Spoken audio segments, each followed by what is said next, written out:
গাছের আম তাড়াতাড়ি বড় হওয়ার উপায়।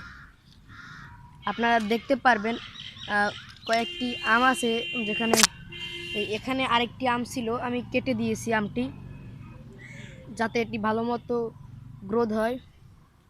এখানে আরেকটা ছিল, কিন্তু সেটার জন্য এটা বেশি বড় হতে পারেনি, কিন্তু এটা আর ছিল না দেখে একটু কিন্তু বড় হয়েছে, এটাও বড় হয়েছে অনেকটা।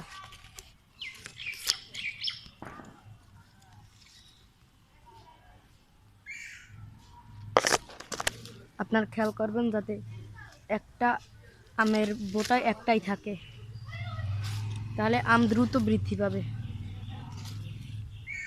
আর মিষ্টি আম, যদি আপনাদের আম মিষ্টি করতে চান তাহলে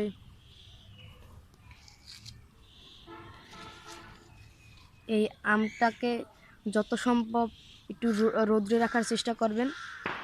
আর যদি হাতের কাছে থাকে তাহলে এই রোদ্রে রাখার চেষ্টা করবেন, তাহলে গরমে এটি মিষ্টি হওয়ার সম্ভাবনা বাড়ে।